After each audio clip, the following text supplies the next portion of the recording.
Hello champions, मैं हूं कुंवर अमन सिंह, आपका फिजिक्स गुरु भैया।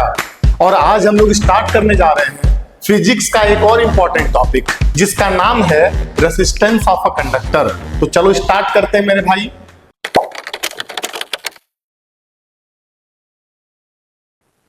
तो आ जाओ भाई, ध्यान से देखो, हम लोग क्या बात करने जा रहे हैं। हम लोग ये पढ़ने जा रहे हैं कि रेसिस्टेंस क्या होता है, ठीक है ना। और इलेक्ट्रिसिटी चैप्टर पढ़ रहे हैं, तो हम लोग जिस रेसिस्टेंस के बारे में बात करेंगे वो इलेक्ट्रिकल रेसिस्टेंस होगा। बात समझ में आ रहा कि नहीं? मेरी बात को समझोगे? देखो, अगर हम लोग रेसिस्टेंस के मतलब के बारे में बात करें कि रेसिस्टेंस का मतलब होता क्या है एक्चुअल में, तो रेसिस्टेंस का मतलब होता है रेसिस्ट करना, अपोज करना, ऑब्स्ट्रक्ट करना। बात समझ में आ रहा है कि नहीं आ रहा है? और सिंपल भाषा में बोला जाए तो रेसिस्टेंस का मतलब होता है रुकावट, रोकना। बात समझ में आ रहा है कि नहीं? तो किसको रोकता है, किसको अपोज करता है, किसको ऑब्स्ट्रक्ट करता है, इसके बारे में बात करने जा रहे हैं। बात समझ में आ रहा है कि नहीं? मेरी बात को समझोगे, ध्यान देना। देखो, ये हमारे पास एक इलेक्ट्रिकल सर्किट है, सिंपल इलेक्ट्रिकल सर्किट है, ठीक है ना। यहाँ पे बैटरी लगा हुआ है, हम लोगों ने यहाँ पे प्लग की लगाया हुआ है, और यहाँ पे कंडक्टर लगा है। कंडक्टर के अंदर इलेक्ट्रॉन्स तुमको दिखाई दे रहे होंगे, और ये जो सर्कल में बनाया गया तुमको एटम्स दिखाई दे रहे हैं। अब देखो होता क्या है, जैसे ही मैं स्विच ऑन करता हूं, तो ये जो तुम्हारा कंडक्टर है, इस कंडक्टर का जो ये वाला एंड है, ये बैटरी के प्लस के साथ जुड़ा हुआ है। तो यहाँ पे सेटअप हो जाता है पॉजिटिव पोटेंशियल। बात समझ में आ रहा है कि नहीं? यहाँ पे पॉजिटिव पोटेंशियल सेट हो जाता है। और कंडक्टर का जो दूसरा एंड है, ये जुड़ा हुआ है बैटरी के निगेटिव टर्मिनल के साथ, तो यहाँ पे सेटअप हो जाता है क्या? Negative potential. बात समझ में आ रहा है कि नहीं? अब मेरी बात को समझोगे। देखो, पॉजिटिव पोटेंशियल सेटअप होने का मतलब है हायर पोटेंशियल, ठीक है ना। और निगेटिव पोटेंशियल सेटअप होने का मतलब है क्या? Lower potential. बात समझ में आ रहा है कि नहीं? तो जैसे ही मैंने स्विच ऑन किया, कंडक्टर का जो हिस्सा, जो एंड बैटरी के प्लस के साथ जुड़ा था, वहां हायर पोटेंशियल आ गया, और कंडक्टर का जो एंड बैटरी के माइनस के साथ जुड़ा था, वहां पे लोअर पोटेंशियल, निगेटिव पोटेंशियल आ गया। अब तुम सब लोगों को मालूम है कि अगर किसी कंडक्टर के एंड के क्रॉस पोटेंशियल डिफरेंस सेट होता है, एक तरफ लोअर पोटेंशियल और एक तरफ हायर पोटेंशियल, तो इलेक्ट्रॉन का फ्लो स्टार्ट हो जाता है। मैंने बताया था, इलेक्ट्रॉन निगेटिवली चार्ज पार्टिकल है मेरे भाई। ध्यान से देखोगे, इलेक्ट्रॉन निगेटिवली चार्ज पार्टिकल है, तो ये निगेटिव पोटेंशियल से रिपेल होता है और पॉजिटिव पोटेंशियल से अट्रैक्ट होता है। तो इस कंडक्टर के अंदर जो इलेक्ट्रॉन्स हैं, वो जो इलेक्ट्रॉन्स होंगे, वो लोअर पोटेंशियल से हायर पोटेंशियल की तरफ फ्लो करना चालू कर देंगे। बात समझ में आ रहा है कि नहीं? तो यहां पे इलेक्ट्रॉन्स का फ्लो चालू हो जाएगा from lower potential to the higher potential. इस पोटेंशियल डिफरेंस के क्रिएट होने की वजह से इलेक्ट्रॉन फ्लो करना स्टार्ट कर दिए एक पर्टिकुलर डायरेक्शन में। बात समझ में आ रहा है कि नहीं? अब देखो होता क्या है, एक बात ये बताओ भाई कि अगर इलेक्ट्रॉन्स फ्लो करेंगे तो क्या इलेक्ट्रॉन्स के पास आंख होता है क्या? जैसे हमको मालूम है हमारे पास आंख है, अगर हम लोग मोटरसाइकिल चलाते हैं, रोड पे चलते हैं, तो अगर हम जिस लाइन में चल रहे होते हैं, अगर उसी लाइन में हमारे आगे कोई और चल रहा होता है और हमारी स्पीड ज्यादा होती है, उनकी स्पीड कम होती है, तो अगर हमको उनको ओवरटेक करना होता है तो हम किनारे से निकल के चले जाते हैं। लेकिन अगर इलेक्ट्रॉन्स की बात करेंगे तो यहाँ पे तो मिलियंस ऑफ इलेक्ट्रॉन्स होंगे कंडक्टर के अंदर एट रूम टेम्परेचर। तो जब ये इलेक्ट्रॉन फ्लो करते हैं from lower potential to the higher potential, तो इलेक्ट्रॉन की स्पीड अलग अलग होती है। कोई इलेक्ट्रॉन तेज भागता है पॉजिटिव पोटेंशियल की तरफ, और कोई इलेक्ट्रॉन धीरे भागता है पॉजिटिव पोटेंशियल की तरफ। बात समझ में आ रहा है कि नहीं? तो इलेक्ट्रॉन्स की अलग अलग स्पीड होने की वजह से कोई तेज कोई धीरे चलता है, तो यहां पे कोलिजन की प्रोबेबिलिटी होती है।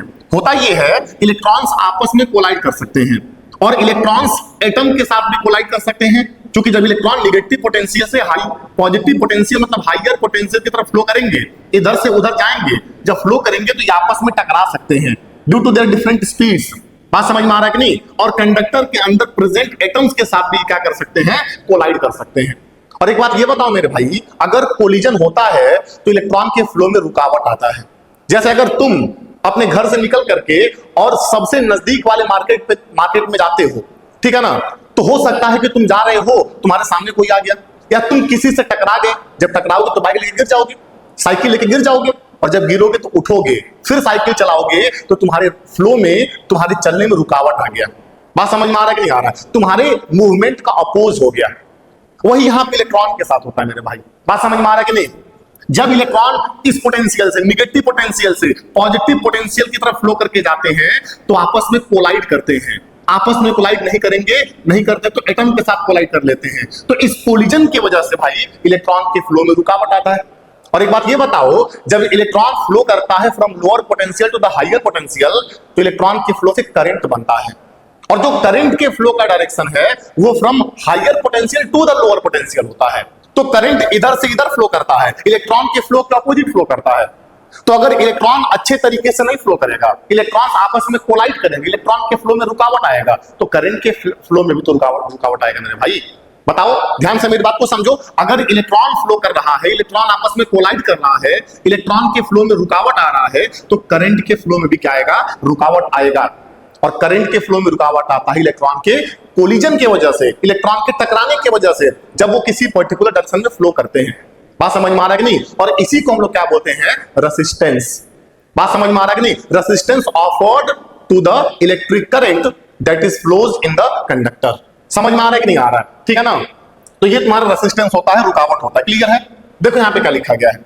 यहां पे लिखा गया है when electric current flows through a conductor the electrons collide with the atoms of the conductor, due to these collision the flow of current is opposed. जो मैंने बताया एकदम वही चीज लिखा गया है। अगर किसी कंडक्टर के अंदर इलेक्ट्रॉन्स फ्लो करते हैं पोटेंशियल डिफरेंस सेट होने की वजह से, तो इलेक्ट्रॉन्स आपस में कोलाइड कर सकते हैं, कंडक्टर के अंदर प्रेजेंट एटम्स के साथ कोलाइड कर सकते हैं, और उनके कोलिजन की वजह से इलेक्ट्रॉन के फ्लो में रुकावट आता है, तो इलेक्ट्रिक करंट का फ्लो भी अपोज होता है। और इसी प्रॉपर्टी को हम लोग क्या बोलते हैं? रेसिस्टेंस। समझ में आ रहा है कि नहीं? क्या लिखा गया भाई? This property of a conductor is called resistance. इसी को रेसिस्टेंस बोला जाता है। और रेसिस्टेंस कुछ होता नहीं है, रेसिस्टेंस सिंपली किसके बराबर होता है? नंबर ऑफ कोलिजन के। जितना ज्यादा कोलिजन होगा उतना ज्यादा रेसिस्टेंस होगा, और जितना कम कोलिजन होगा उतना कम रेसिस्टेंस होगा। और बात भी बिल्कुल सही है मेरे भाई।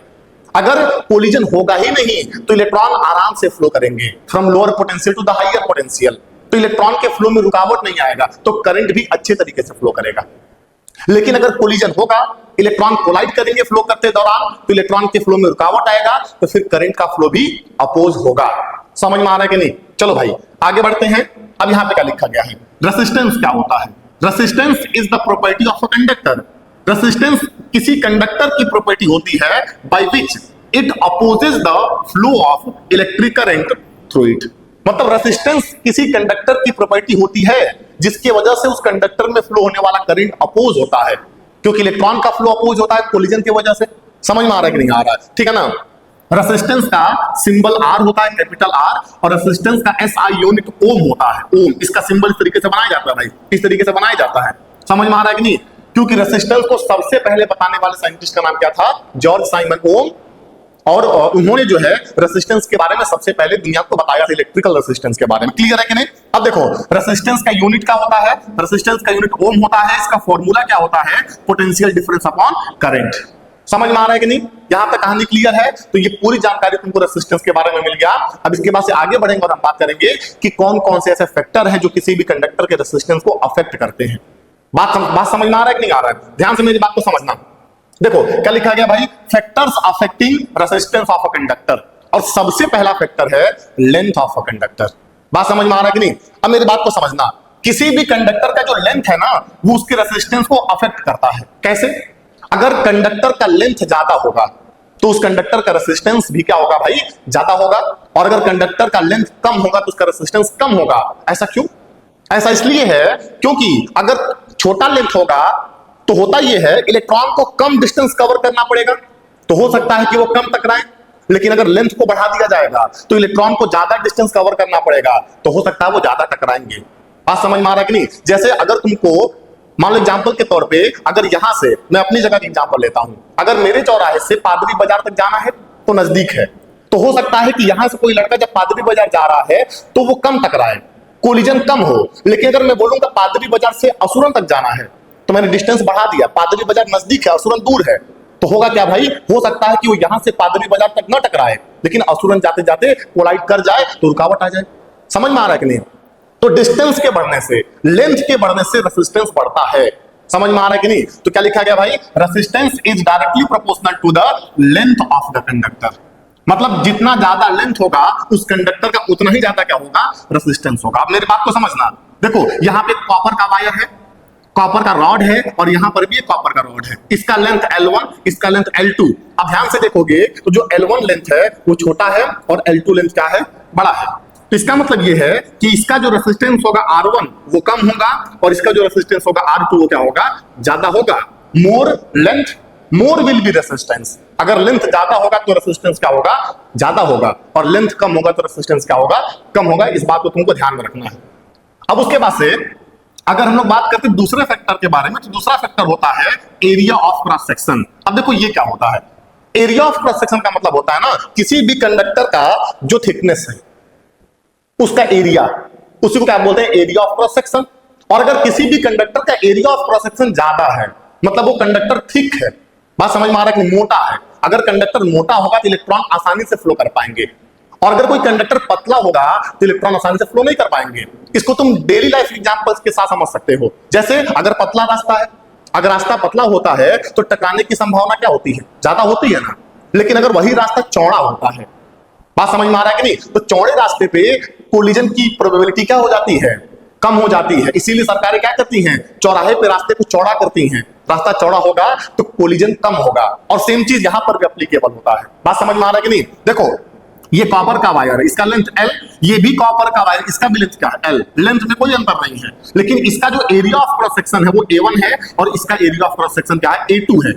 तो जिसका एरिया ऑफ क्रॉस सेक्शन ज्यादा होगा उसका रेजिस्टेंस कम होगा, और जिसका एरिया ऑफ क्रॉस सेक्शन कम होगा उसका रेजिस्टेंस क्या होगा, ज्यादा होगा। तो यहाँ पे ध्यान से देखोगे, पहले वाले वायर का एरिया ऑफ क्रॉस सेक्शन कम है और दूसरे वाले का क्या ज्यादा है। इसका मतलब ये है कि पहले वाले का रेजिस्टेंस क्या होगा, ज्यादा होगा, और दूसरे वाले का रेजिस्टेंस क्या होगा, कम होगा। क्योंकि जो रेजिस्टेंस है वो एरिया ऑफ क्रॉस सेक्शन के इनवर्सली प्रोपोर्शनल होता है। अगर ज्यादा एरिया होगा तो कम रेजिस्टेंस, और अगर कम एरिया होगा तो ज्यादा रेजिस्टेंस। और बात भी बिल्कुल सही है, तुम चाहो तो इसको रिलेट कर सकते हो। क्लियर है कि नहीं। चलो भाई आगे बढ़ते हैं और किसके बारे में बात करेंगे। तीसरा हमारा क्या है, नेचर ऑफ मटेरियल। अब देखो नेचर ऑफ मटेरियल का मतलब क्या है।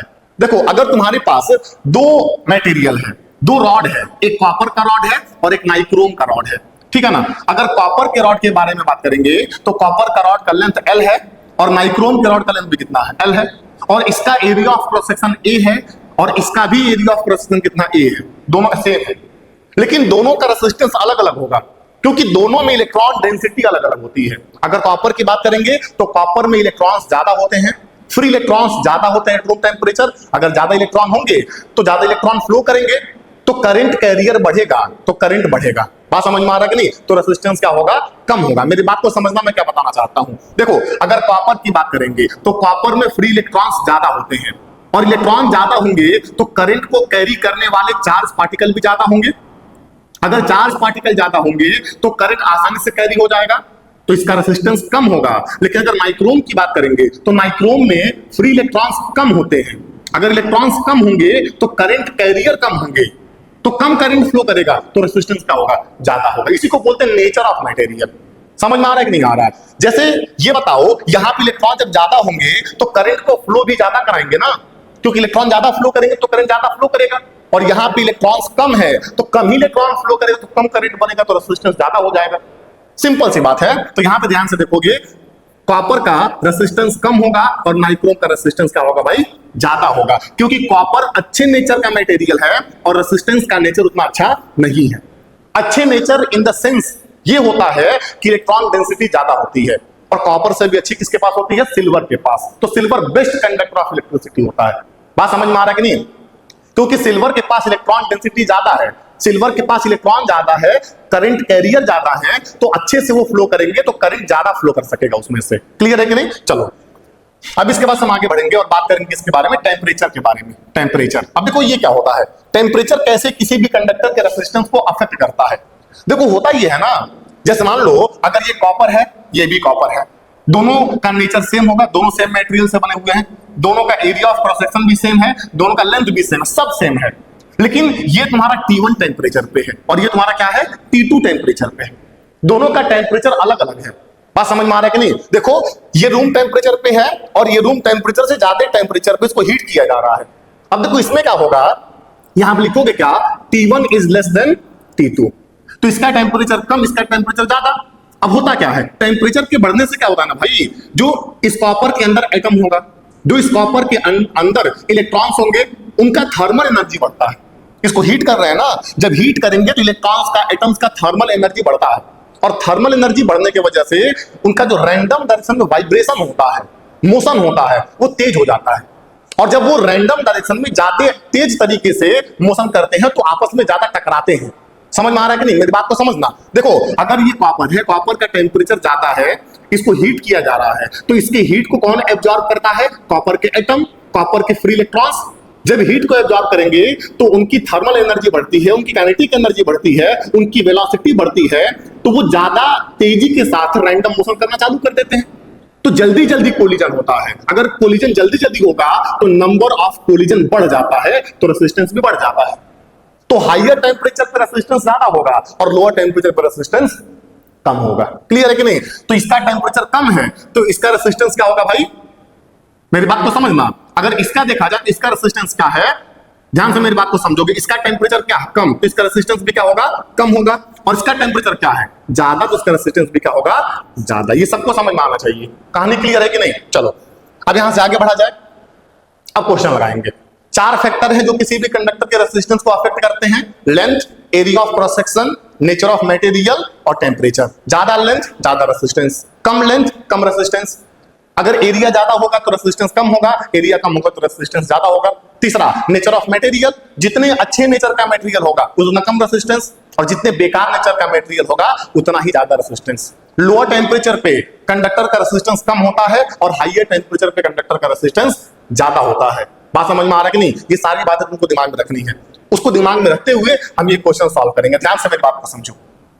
The resistance of a conductor depend on, किसी भी कंडक्टर का रेजिस्टेंस किस पे डिपेंड करता है? केवल लेंथ पे, केवल एरिया पे, केवल मटेरियल के नेचर पे, या फिर लेंथ, एरिया और नेचर तीनों पे? तो तीनों पे डिपेंड करता है ना भाई, तो ऑप्शन डी करेक्ट होगा।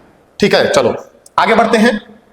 If the length of a wire is doubled while keeping its area of cross section constant, then its resistance will, अगर किसी भी वायर के लेंथ को डबल कर दिया जाता है लेकिन उसके एरिया को सेम रखा जाता है, तो यहाँ पे लेंथ L और एरिया A, यहाँ पे लेंथ 2L लेकिन एरिया फिर भी है, तो लेंथ के डबल होने से रेजिस्टेंस भी क्या हो जाएगा? डबल हो जाएगा। लेंथ बढ़ता है तो रेजिस्टेंस बढ़ता है, तो रेजिस्टेंस बिकम्स डबल। समझ में आ रहा है कि नहीं? चलो आगे बढ़ेंगे। Which of the following has the highest resistance, किसके पास ज्यादा रेजिस्टेंस होगा? थिक कॉपर वायर अगर मोटा है तो एरिया ज्यादा होगा, थिन कॉपर वायर पतला है तो एरिया ऑफ क्रॉस सेक्शन कम होगा। देखो यहाँ पे सब थिक है, thick silver wire, thick aluminium wire और थिक कॉपर वायर। अगर थिक होंगे तो मोटे होंगे, अगर मोटे होंगे तो एरिया ऑफ क्रॉस सेक्शन ज्यादा होगा तो रेजिस्टेंस कम होगा। और हमसे पूछा क्या? हाईएस्ट रेजिस्टेंस, तो हाईएस्ट रेजिस्टेंस किसके पास होगा? थिन कॉपर वायर के पास। पतला है ना, तो एरिया ऑफ क्रॉस सेक्शन कम होगा तो रेजिस्टेंस ज्यादा हो जाएगा। समझ में आ रहा है कि नहीं? चलो अब आगे बढ़ रहे हैं। A wire has a resistance of 5 ohm if its length is increased 3 times without changing its area of cross section, its new resistance will be। एक हमारे पास वायर है, उसका लेंथ L है और उसका रेजिस्टेंस 5 ओम है। उसके बिना एरिया ऑफ क्रॉस सेक्शन को बदले हम लोगों ने उसके लेंथ को ट्रिपल कर दिया, 3 गुना बढ़ा दिया। अब एरिया नहीं बदल रहा है, लेंथ 3 गुना हो गया तो रेजिस्टेंस भी 3 गुना हो जाएगा। तो पहले 5 था तो 5 3 15 15 हो जाएगा।